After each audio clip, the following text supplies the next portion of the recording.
The Independent National Electoral Commission (INEC) says it will no longer register any election observer group which fails to submit its report on previously monitored elections. INEC chairman, Professor Mahmoud Yakubu, said this at the Commission's first quarterly consultative meeting with civil society organizations (CSOs) for 2024 in Abuja.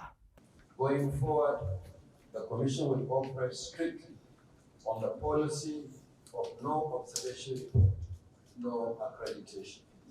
Yakubu, while assuring the CSOs of INEC's continued partnership, urged those yet to submit their observation reports for the 2023 general elections and other off-cycle and rerun elections to do so. Some of the reforms and innovations introduced by the Commission over the years draw from their observation reports.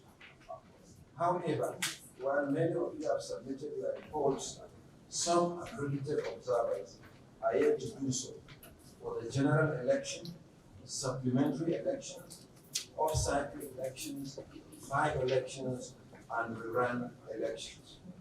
May I therefore seize this opportunity to remind those that are yet to submit their observation reports that it is mandatory to do so, being one of the conditions for eligibility to observe future elections. Going forward, the Commission will operate strictly on the policy of no observation report, no accreditation.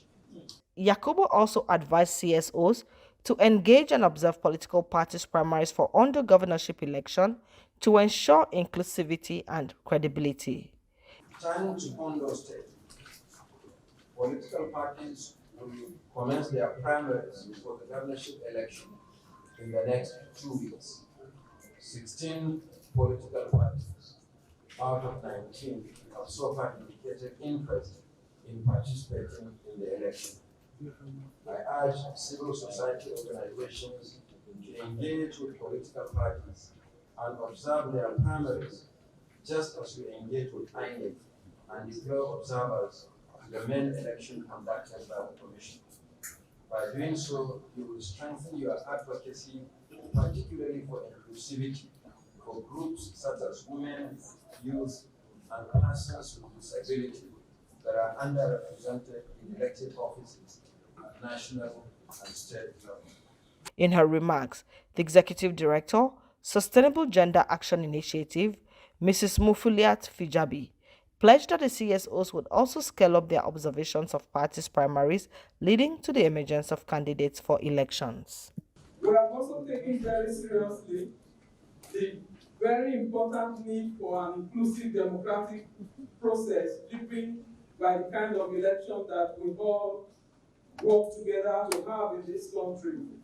And of course, the fact that civil society organizations already work with political parties would also strengthen its observation of primaries leading to the emergence of candidates in elections.